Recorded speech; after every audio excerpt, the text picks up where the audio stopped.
사무엘상 4장.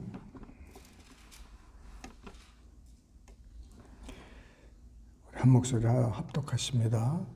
사무엘의 말이 온 이스라엘에 전파하더니라. 이스라엘은 나가서 블레셋 사람들과 싸우려고 에베네셀 곁에 진치고 블레셋 사람들은 아함에게 진쳤더니 블레셋 사람들이 이스라엘에 대하여 전열을 벌이니라. 그 둘이 싸우다가 이스라엘이 블레셋 사람들 앞에서 패하여 그들에게 전쟁에서 죽임을 당한 군사가 4,000명 가량이라. 백성이 진영으로 돌아오매 이스라엘 장로들이 이르되 여호와께서 어찌하여 우리에게 오늘 블레셋 사람들 앞에 패하게 하셨는고 여호와의 언약궤를 실로에서 우리에게로 가져다가 우리 중에 있게 하여 그것으로 우리를 우리 원수들의 손에서 구원하게 하자 하니, 이에 백성이 실로에 사람을 보내어 그룹 사이에 계신 만군의 여호와의 언약궤를 거기서 가져왔고, 엘리의 두 아들 홈니와 비니하스는 하나님의 언약궤와 함께 거기에 있었더라. 여호와의 언약궤가 진영에 들어올 때에 온 이스라엘이 큰 소리로 외치매 땅이 울린지라. 블레셋 사람이 그 외치는 소리를 듣고 이르되 히브리 진영에서 큰 소리로 외침은 어찌 됨이냐 하다가 여호와의 궤가 진영에 들어온 줄을 깨달은지라. 블레셋 사람이 두려워하여 이르되 신이 진영에 이르렀도다 하고 또 이르되 우리에게 화로다. 전날에는 이런 일이 없었도다. 우리에게 화로다. 누가 우리를 이 능한 신들의 손에서 건지리요. 그들은 광야에서 여러 가지 재앙으로 애굽인을 친 신들이니라. 너희 블레셋 사람들아 강하게 되며 대장부가 되라. 너희가 히브리 사람의 종이 되기를 그들이 너희의 종이 되었던 것 같이 되지 말고 대장부 같이 되어 싸우라 하고, 블레셋 사람들이 쳤더니 이스라엘이 패하여 각기 장막으로 도망하였고 살육이 심히 커서 이스라엘 보병에 엎드러진 자가 30,000명이었으며 하나님의 궤는 빼앗겼고 엘리의 두 아들 홈니와 비니하스는 죽임을 당하였더라. 당일에 어떤 베냐민 사람이 진영에서 달려나와 자기의 옷을 찢고 자기의 머리에 티끝을 덮어쓰고 실로에 이르니라. 그가 이를 때는 엘리가 길려 자기의 의자에 앉아 기다리며 그의 마음이 하나님의 궤로 말미암아 떨릴 즈음이라. 그 사람이 성읍에 들어오매 달림에 온 성읍이 부르짖는지라. 엘리가 그 부르짖는 소리를 듣고 이르되 이 떠드는 소리는 어찌 됨이냐. 그 사람이 빨리 가서 엘리에게 말하니 그때 엘리의 나이가 98세라. 그의 눈이 어두워서 보지 못하더라. 그 사람이 엘리에게 말하되 나는 진중에서 나온 자라. 내가 오늘 진중에서 도망하여 왔나이다. 엘리가 이르되 내 아들아 일이 어떻게 되었느냐. 소식을 전하는 자가 대답하여 이르되 이스라엘이 블레셋 사람들 앞에서 도망하였고 백성 중에는 큰 살육이 있었고 당신의 두 아들 홈니와 비니하스도 죽임을 당하였고 하나님의 궤는 빼앗겼나이다. 하나님의 궤를 말할 때에 엘리가 자기 의자에서 뒤로 넘어져 문 곁에서 목이 부러져 죽었으니 나이가 많고 비대한 까닭이라. 그가 이스라엘의 사사가 된 지 40년이었더라. 그의 며느리인 비느하스의 아내가 임신하여 해산 때가 가까웠더니 하나님의 궤를 빼앗긴 것과 그의 시아버지와 남편이 죽은 소식을 듣고 갑자기 아파서 몸을 구부려 해산하고 죽어갈 때에 곁에 서 있던 여인들이 그들에게 이르되 두려워하지 말라. 내가 아들을 낳았다 하되 그가 대답하지도 아니하며 관념하지도 아니하고 이르기를 영광이 이스라엘에서 떠났다 하고 아이 이름을 이가봇이라 하였으니 하나님의 괴가 빼앗겼고 그의 시아버지와 남편이 죽었기 때문이며 또 이르기를 하나님의 괴를 빼앗겼으며 영광이 이스라엘에서 떠났다 하였더라. 아멘. 오늘은 참 비극적인 그 내용들입니다. 비극적이지만은 그나마 1절에 사무엘의 말이 온 이스라엘에 전파됐다. 그래서 이스라엘 온 백성들이 사무엘의 말에 귀를 기울이는 시작이기도 합니다. 이제 이 블레셋 사람들이 그 전쟁을 또 이스라엘 사람들과 이제 벌이려고 합니다. 근데 전쟁에서 4,000명이 죽고 이스라엘이 패하였습니다. 그 패하고 나서 진영에 돌아와서 이제 하나님께 이제 묻습니다. 여호와께서 어찌하여 우리에게 오늘 블레셋 사람들 앞에 패하게 하셨는고? 여호와께 모든 또 책임과 원망을 이렇게 합니다. 무슨 여러 가지 안 좋은 일이 있을 때 하나님께 원망하고 그러는 걸 볼 수가 있어요. 그 두 번째 싸움에도 이제 3만 명 가량 사망을 했으니 굉장히 큰 손실이고 패망이죠. 그래서 여호와께 물어보지도 않고 그냥 자기네들끼리 푸념하면서 원망하면서 결론이 우리에게 여호와의 궤에서 궤가 없어가지고 여호와 궤를 실로에서 가져다가 우리가 전장에 가지고 가자. 이렇게 그래서 제사장도 함께 대등해서 거기 모였습니다. 그 엘리는 그 당시에 대제사장인데 그것에 대해서 이런 저런 말이 없어요. 가져가면 안 된다, 가져가라 이런 게 없어요. 그러니까 사람들이 엘리 대제사장을 제껴놓은 거예요. 말을 안 듣습니다.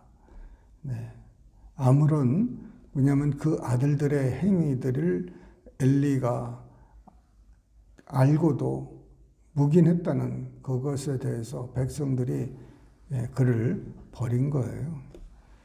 그래서 저들이 임의대로 그 실로에 있는 법 언약궤를 가지고 전장터에 나갔는데 엘리의 두 아들 홈니와 비느하스가 함께 갔습니다.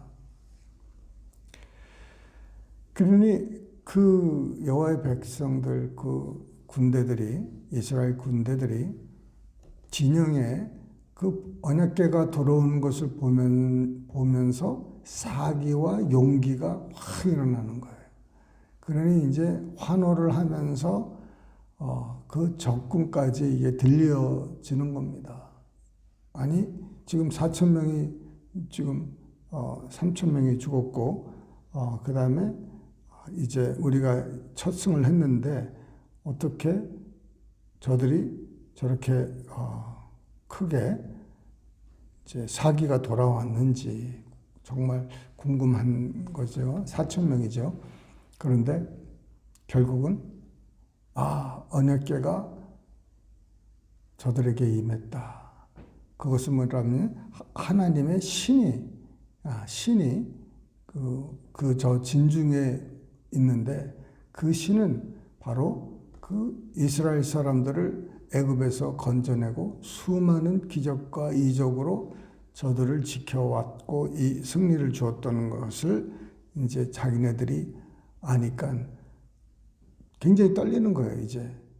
왜 언약궤와 하나님의 그 사람들이 이렇게 일어서니까 그럴 때마다 하나님께서 역사하니까 그 모든 대적들이 완전히 패망하는 것을 자기네들이 알고 있는 거예요.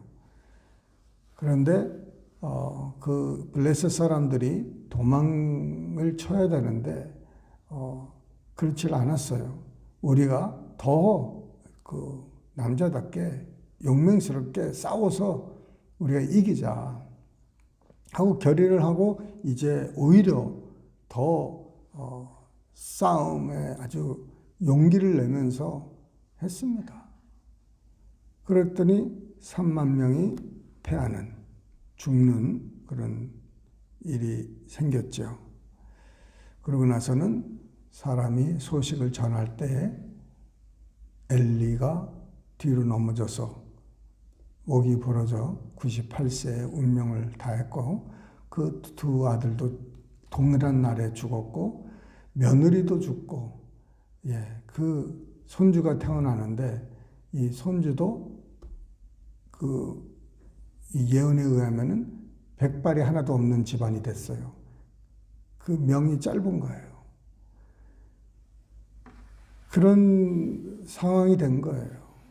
그러면 여호와의 그 언약궤가 왔고 사람들이 이 사기가 아주 높은데 그럼 왜 졌냐 이거죠. 하나님의 임재는 바로 언약궤인데 하나님의 임재가 그 언약궤가 갔는데 왜 졌냐 이거예요. 여러분 왜 졌겠습니까? 우리가 예수의 이름도 있고 예수의 보혈도 있고 십자가도 있고 하나님의 말씀도 있고 하는데 왜 집니까? 왜 집니까? 왜 역사가 없고 왜 안 됩니까? 언약궤가 있는데 왜 안 됐습니까?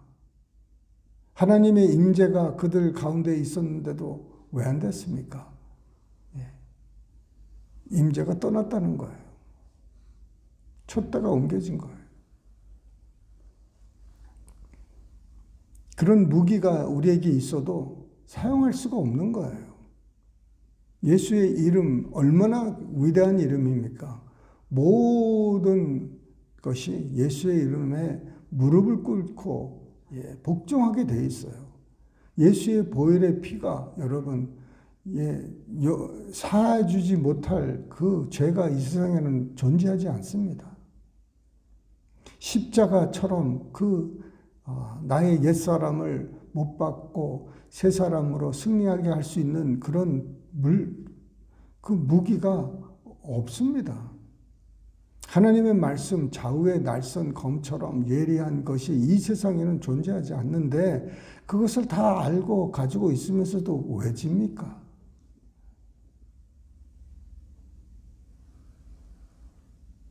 이 사람들은 그런 것이 있으니까 자기네들이 승리한다고 믿었어요. 그런데 그 전날보다 거의 10배를 더 처참하게 패배했습니다. 인명피해가 거의 10배예요. 거기다가 언약궤도 뺏겼습니다. 대제사장과 제사장들이 다 죽었어요.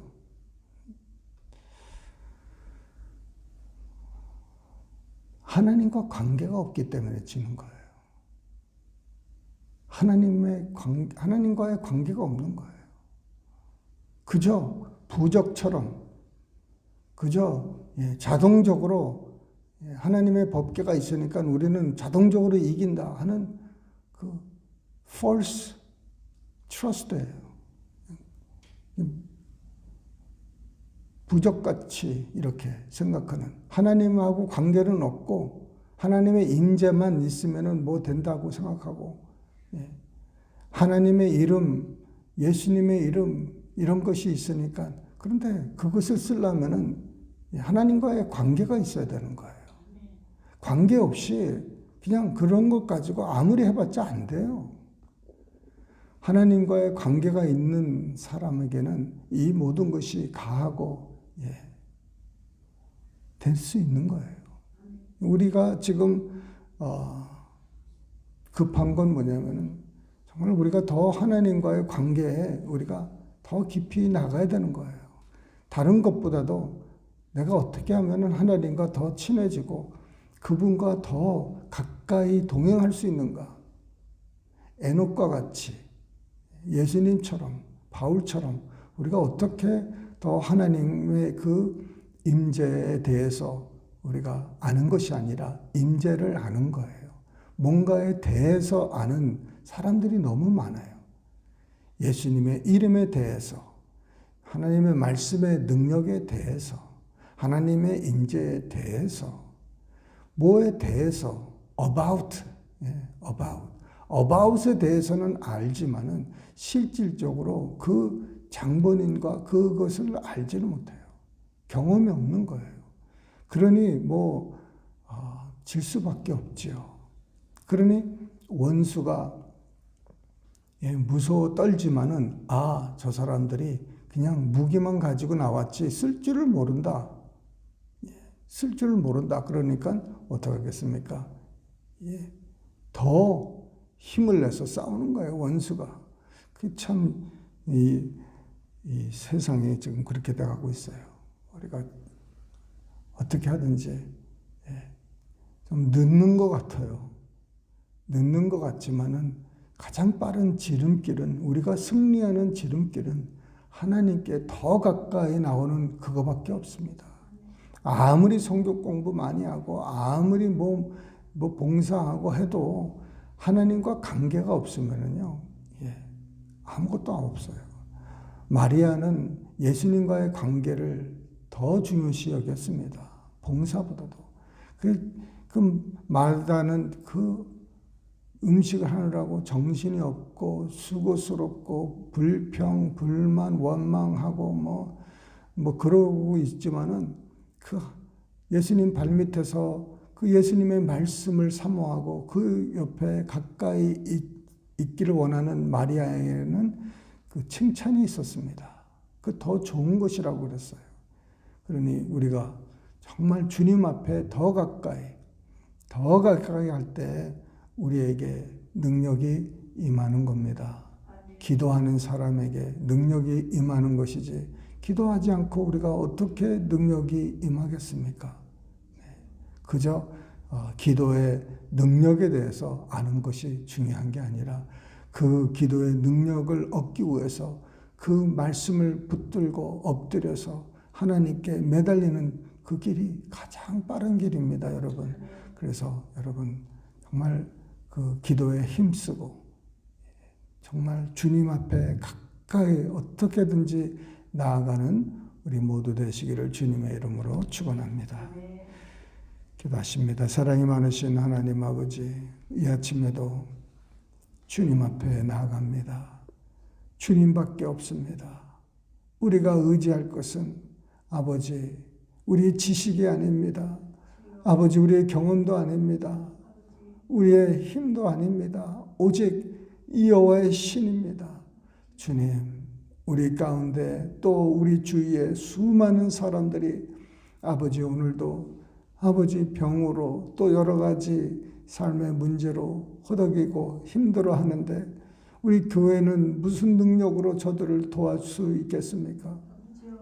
아버지 하나님, 그저 아버지 하나님 거짓 아버지 임재로 아버지 하나님 소문뿐으로 지식뿐으로 주님 주여 저들에게 뭔 일을 할 수 있겠습니까? 아버지 정말 저희들을 불쌍히 여겨주시고 아버지 하나님 교회가 회개하고 하나님께 다시 에베네셀의 하나님께 나와서 지금까지 다시 한번 회복되는 은혜를 구하는 우리들 되게 하여 주시옵소서. 예전에 임했던 그 은혜가 아버지 하나님 오늘날도 새롭게 임하는 아버지 하나님 늦은 비에 성령 충만을 허락하여 주시옵소서.